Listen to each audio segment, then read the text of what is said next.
देखो एक सभी विद्यार्थियों का हमारे YouTube चैनल स्टडी विद विकास पर बहुत बहुत स्वागत है। पहली हमारा जो लेक्चर था वो था ठोस। ठोस किसे कहते हैं, यानी ठोस किन चीज़ों से मिलकर बना है, ठोस क्या होते हैं, इसके बारे में डिस्कस किया। ठोस के प्रकार डिस्कस किए कि ठोस कितने प्रकार का होता है। तो ठोस जो होता है ज्यामिति या संरचना के आधार पर दो प्रकार का होता है, क्रिस्टलीय ठोस और अक्रिस्टलीय ठोस। अब हम बात करेंगे इस वीडियो के अंतर्गत ठोसों के गुण। ठोसों के क्या गुण होते हैं, तो ठोसों के गुण क्या होंगे। पहली बात, ठोस कैसे होते हैं, ठोस का आयतन एवं आकार दोनों कैसे होते हैं, निश्चित होते हैं। क्लियर। ठोस का आयतन एवं आकार कैसा होता है, निश्चित होता है। ठोस के अणु अत्यधिक पास पास होते हैं। दूसरा, तीसरी बात होती है ठोस संपीड्य होते हैं, उनको पीटा जा सकता है, ठोस को पीटा जा सकता है। ठोस तन्य होते हैं, तन्य का मतलब उनके तार बनाए जा सकते हैं। ठोस के अणुओं के मध्य अंतरा आकर्षण बल पाया जाता है, जिसके कारण वो क्या होते हैं, जुड़े होते हैं। तो ठोस के गुणों के बारे में चर्चा करेंगे। तो हेडिंग डालेंगे ठोस के गुण। ठोस के क्या हो गया महाराज, चल नहीं रहा।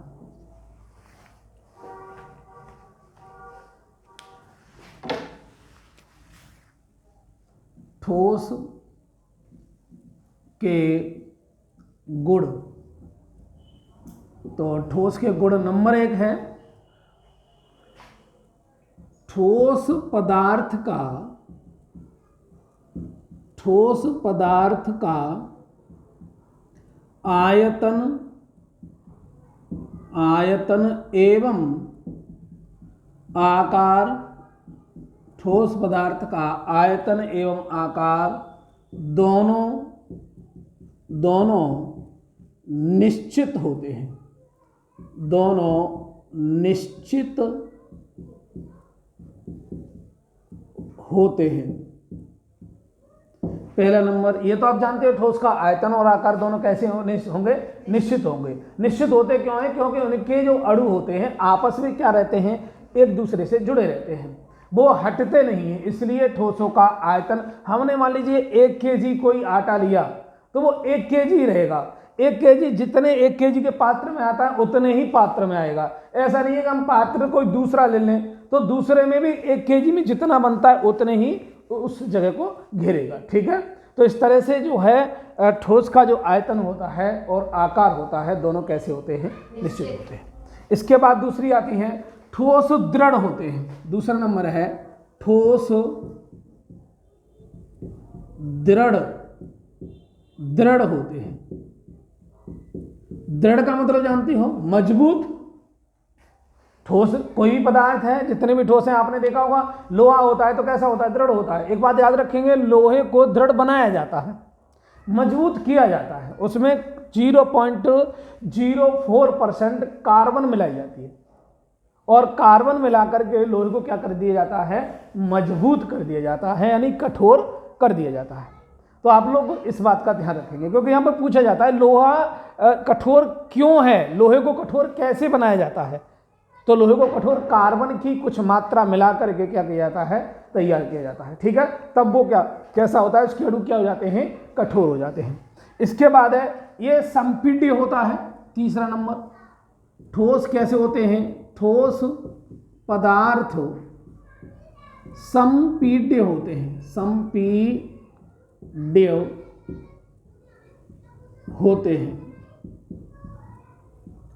संपीड्य होते हैं। चौथा है, तो संपीड्य का मतलब जो होते हैं कि आपने देखा होगा कि कभी भी ठोस पदार्थ के जो है अगर संपीडन ना करें तो इनके तार नहीं बनाए जा सकते। संपीड्य ना हो तो इनके तार नहीं बनाए जा सकते। दूसरा, किसी भी ठोस पदार्थ पे अगर आप कोई भी किसी भी चीज को, कठोर को अगर मारेंगे तो उनके अंदर देखा होगा तो उनकी आवाज उत्पन्न करते हैं, क्योंकि उनके अणु अत्यधिक पास होते हैं तो उनके अंदर टकरावन पैदा होती है। और जब उनके अणु आपस में टकराते हैं तो एक प्रदीप्त एक ध्वनि उत्पन्न करते हैं, तो उनके अंदर एक संपीडता का गुण पाया जाता है। ठीक है। आगे है ये तन्य और इनके अणु आपस में टकरा कर क्या है, आगे नंबर है, इनके अणु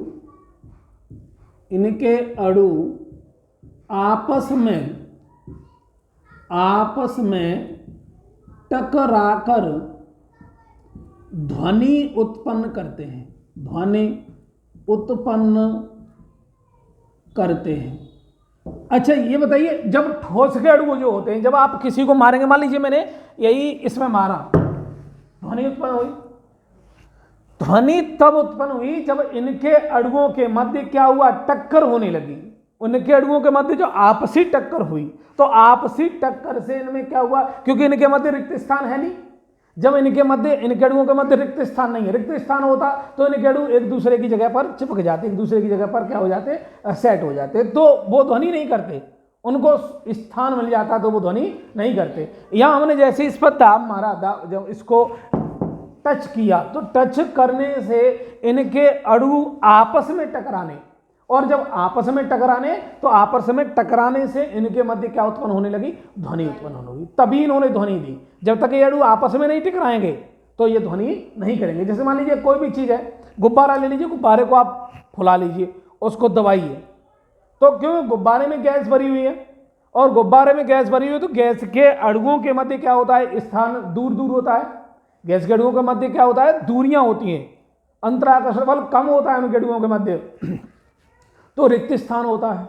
और जो रिक्त स्थान होता है तो रिक्त स्थान की वजह से जब हम उसको दबाते हैं तो अणु जो रिक्त स्थान है उनके अणुओं के मध्य, उसमें वो अणु एकत्रित हो जाते हैं, तो इसीलिए उसके मध्य क्या होती है, ध्वनि नहीं होती। लेकिन जब गुब्बारा फूटता है तो ध्वनि होती है। फूटता है तो वो एक अलग प्रक्रिया है। अलग प्रक्रिया क्यों है कि जब गुब्बारा फूटेगा तो उस पर दाब, डायमंड दाब से अधिक दाब लगेगा, और उसके अणु जो उसमें जो गैस भरी हुई थी वो अधिक दाब के कारण क्या होगी, एक साथ निकल के भागेंगी, तो उनके अणु आपस में तब टकराएंगे, और जब टकराएंगे तो वहां पर क्या होगी, ध्वनि उत्पन्न होगी। लेकिन अगर हम दबाएंगे, स्पंज करेंगे, तो उनमें ध्वनि उत्पन्न नहीं होगी। क्लियर। इसके बाद है आगे हमारा कि 5वां नंबर है, ठोस के अणुओं के मध्य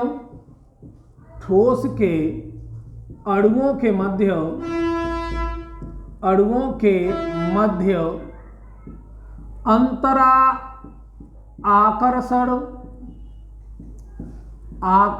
बल पाया जाता है। ये बात क्लियर हो गई कि ठोस के अणुओं के मध्य क्या होता है, अंतराकर्षण बल उपस्थित होता है, अर्थात अंतराकर्षण बल क्या होता है, पाया जाता है। क्लियर। ठोस के अणुओं के मध्य अंतराकर्षण बल क्या होता है, जैसे कोई भी अणु जो होते हैं वो एक निश्चित बल के द्वारा आपस में क्या होते हैं, जुड़े होते हैं। चारों तरफ से जो अणुओं के मध्य आपस में क्या होते हैं, ये एक दूसरे से क्या रहते हैं, जुड़े रहते हैं, और ये जुड़े इस कारण रहते हैं क्योंकि इनके अणुओं के मध्य क्या होता है, एक बल कार्य करता है, उस बल का नाम होता है अंतराकर्षण बल, जिसके आधार पर ये क्या हो जाते हैं, ये जुड़ जाते हैं। क्लियर। इसके बाद हमारा आगे जो टॉपिक है वो है गलनांक। ठीक है, इतना लिख लें, लिख लिया। इसके बाद हम हेड डालेंगे कौन सी, गलनांक। गलनांक क्या होता है, याद है किसी को गलनांक? गलनांक यानी कोई भी ठोस पदार्थ एक निश्चित टेम्परेचर पर क्या होने लगता है, जिस ताप एवं वायुमंडलीय दाब पर कोई ठोस पदार्थ क्या होने लगता है, अपनी ठोस अवस्था से द्रव अवस्था में परिवर्तित होने लगता है, वह उस ठोस पदार्थ का क्या कहलाता है, गलनांक कहलाता है। यानी वह किसी ठोस पदार्थ का वह ताप जिस पर वह ठोस पदार्थ पिघलना प्रारंभ कर देता है, वह उस वस्तु का क्या कहलाता है, गलनांक कहलाता है। क्लियर। यानी कोई भी वस्तु जिस ताप, कोई भी ठोस वस्तु जिस ताप पर पिघलना प्रारंभ करती है, अर्थात द्रव अवस्था में परिवर्तित होना प्रारंभ करती है, वह उस वस्तु का गलनांक कहलाता है। क्लियर। याद हो जाएगा ना, तो लिखेंगे गलनांक की, गलनांक हेड डालेंगे, गलनांक। क्योंकि मैं ये कुछ टॉपिक ये जो हैं आपको याद होने चाहिए। कोई भी आता है आप ये केमिस्ट्री जो पढ़ रहे हैं वो केवल इंटर पास होने के लिए नहीं पढ़ रहे हैं। ये जो बैच आपका चलेगा वो केवल इंटर के लिए नहीं चलेगा, ये बैच चलेगा आपका नीट से संबंधित भी चलेगा। इसमें वो सारे क्वेश्चंस इंक्लूड करूंगा जो आपकी नीट की परीक्षा में आते हैं। केमिस्ट्री में बहुत डीपली लेके चलूंगा आपके सामने, क्योंकि अभी आपका बैच कम से कम 25 से 30 लड़कियों का रहेगा और उसमें आपको टोटल मुझे कम से कम 4 से 5 इस बार नीट में बच्चे बैठाने हैं। अब की बार मेरा जो बैच अभी निकला है उसमें कम से कम 4-5 लड़कियां और कुछ लड़के बैठ रहे हैं। उसके बाद में तुम्हारे बैच में भी कम से 4 से 5 लड़कियों को लड़कों को मैं नीट में फिर बैठा दूंगा। मेरा यह टारगेट है कि कम से कम जब मैं यहाँ से जाऊँगा तो कम से कम मेरा टारगेट ये है कि कम से कम मैं यहाँ इस कचौरा को एकदम MBBS डॉक्टर 4 से 5 दे के जाऊँगा, जिससे कि यहाँ की जो स्थिति है ना, यहाँ में जब मैं आया था यहाँ केमिस्ट्री शब्द नहीं समझते थे। केमिस्ट्री कौन सा टॉपिक है, क्या होता है केमिस्ट्री, यहाँ बड़ी ही मुश्किल से सामना करना पड़ा। लेकिन आज ये है कि कम से कम लोग समझ रहे हैं कि केमिस्ट्री होती है, केमिकल कोई चीज़ है जिससे हम नुकसान भी हो सकता है और उसका हमें फ़ायदा भी होता है। तो हमें इस चीज़ों का ध्यान रखना है। केमिस्ट्री का एक ही जगह फ़ायदा नहीं है। केमिस्ट्री कोई सब्जेक्ट नहीं कि उसको पढ़ लिया और पास फेल और पास के लिए पढ़ते हैं। केमिस्ट्री एक ऐसा सब्जेक्ट है जो हमारे जीवन को डायरेक्ट और इनडायरेक्ट रूप से प्रभावित करता है। हम किसी डॉक्टर के पास जाते हैं तो वहाँ से क्या लेते हैं, दवा लेते हैं। वो दवा क्या है, केमिकल है। अब अगर हम जानते हैं, हम अगर पढ़े लिखे हैं तो उस दवा को डाल करके नेट पर पता कर सकते हैं कि इस दवा का साइड इफेक्ट क्या है, ये दवा किस कारण दी गई हमें, हमारे अंदर बॉडी के अंदर कौन सी परेशानी हो रही है जिससे इसका इस्तेमाल किया जा रहा है, कहीं इस दवा का हमारी बॉडी के आधार पर, हमारी स्ट्रक्चर के आधार पर कहीं कोई गलत दवा तो नहीं लगी है। अगर हम जानते हैं तो उसका हम रिसर्च करके हमको उसको पता कर सकते हैं। अगर नहीं जानते तो डॉक्टर जैसा भी देगा हम वैसी ही दवा खा लेंगे। और अमूमन देखा गया कि आज हमारे यहाँ अच्छी दवा भी मिलती है, कुछ डॉक्टर अच्छा भी इलाज करते हैं, कुछ डॉक्टर पैसे के लालच में क्या करते हैं कि गलत दवा दे देते हैं रोगी को। और काफ़ी कई मेरे साथ भी 2 ट्रेजरी हुई हैं जिनमें गलत दवा देने के कारण मेरे परिवार में 2 लोगों की जान गई है। मैं जानता हूँ इन सारी चीज़ों को, लेकिन अब हम जानते हैं तो हमें उस चीज़ को मानना चाहिए।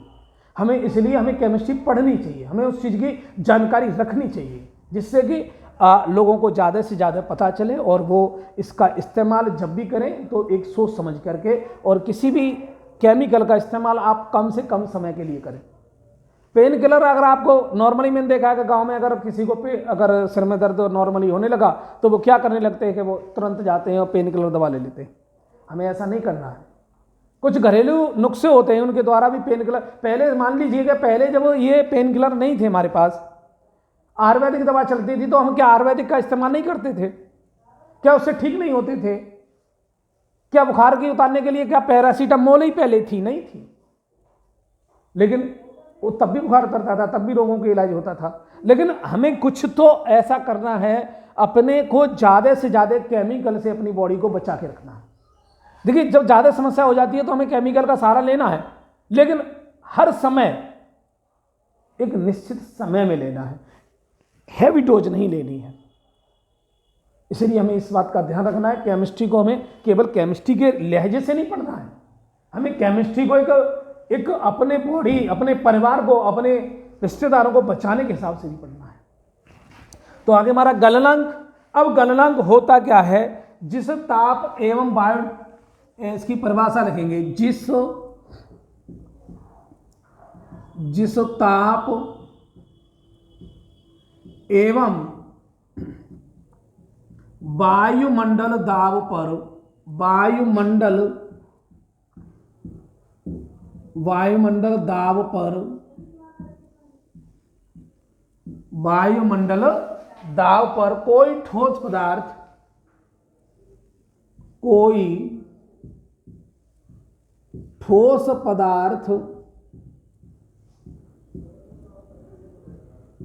ठोस पदार्थ क्या करता है? अवस्था से, यानी अपनी ठोस पदार्थ अपनी ठोस अवस्था से, अपनी ठोस अवस्था से द्रव अवस्था में परिवर्तित होता है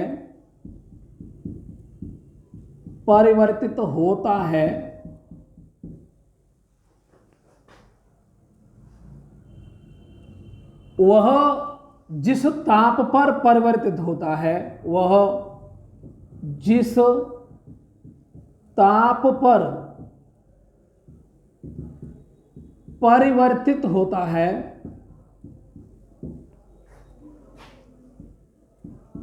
होता है उसे उस ताप को उस ठोस पदार्थ का गलनांक कहते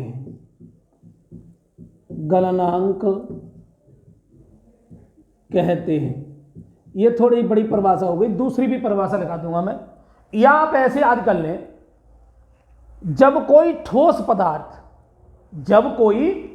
पदार्थ जिस ताप पर गलना प्रारंभ कर देता है, वह ताप उस ठोस पदार्थ का क्या कहलाता है? गलनांक कहलाता है। ठीक है, याद रहेगी। हम यहाँ थोड़ा बड़ा इसलिए किया क्योंकि यहाँ पर यह कहा गया जिस ताप एवं वायुमंडल दाब पर, यहाँ दोनों ही कार्य करते हैं, ताप भी कार्य करेगा और वायुमंडल दाब भी कार्य करेगा। मान लीजिए आपको सब्जी पहले बनानी है, आपको रिश्तेदार बैठे हुए हैं और वो कह रहे हैं कि हमारे पास मात्र 20 मिनट है, आप 20 मिनट में खाना बना लीजिए। आप सब्जी कढ़ाई में बनाना पसंद करेंगे उस समय, या कुकर में बनाना पसंद करेंगे? क्यों? क्योंकि आप कुकर में इसलिए बनाएंगे क्योंकि समय कम है और हमें खाना देना है। कुकर में इसलिए बनाएंगे क्योंकि वहां पर दाब निश्चित हो जाता है, टेम्परेचर जिस हिसाब से कार्य करता है चूल्हे पर, जिस प्रकार से हम उसको रखते हैं, उसमें सारा सामान डाल करके रखते हैं, तो टेम्परेचर जब लगता है, नीचे से जब टेम्परेचर लगता है, ऊपर से उसका ढक्कन लगा होता है और वो पूरी तरह से उसका जो वातावरण उसके अंदर का वो अनुकूलित कर दिया जाता है, एकदम सिस्टमैटिक तरीके से एकदम बंद कर दिया जाता है। और जब वो बंद हो जाता है तो जब ताप लगता है, उसमें जब वाष्प बनती है तो उस वाष्प को थोड़ी बहुत, जब तक उसका एक जो दाब रहता है वहां तक वो निश्चित रहती है, जितने में वो वाष्प जो होती है वो जो उसमें रखा है उसको घुल करके उसके साथ क्रिया करके क्या कर देती है, उसको गला देती है।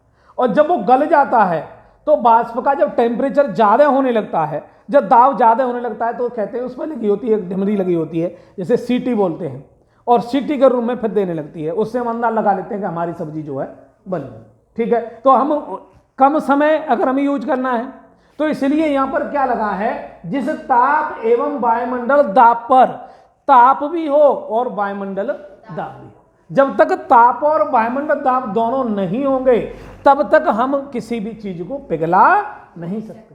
क्या ईंट पिघल सकती है? आपका अमूमन जवाब रहेगा नहीं पिघल सकती। क्या आप भट्टे पर कभी गए हैं या आपने मकान में देखा होगा ईंट चटकी हुई आती है? चटकी हुई देखिए, ईंट चटकी देखी होगी। किसी पे गणेश जी बन रहे हैं, किसी पे शिव जी बन रहे हैं, यानी कोई ईंट कभी किसी पर अजीब सी अपनी शेप ले लेती है। ऐसा क्यों?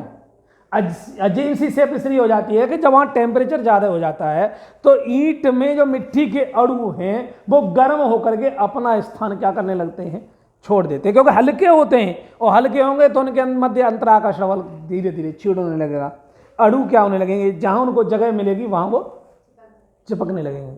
तो ईंटें देखे होंगे कहीं कहीं ऐसे 4-4, 5-5 ईंटों का क्या बन जाता है, एक चट्टा सा बन जाता है और कंकड़ जैसे बन जाते हैं, तो वो पिघलने से बनते हैं।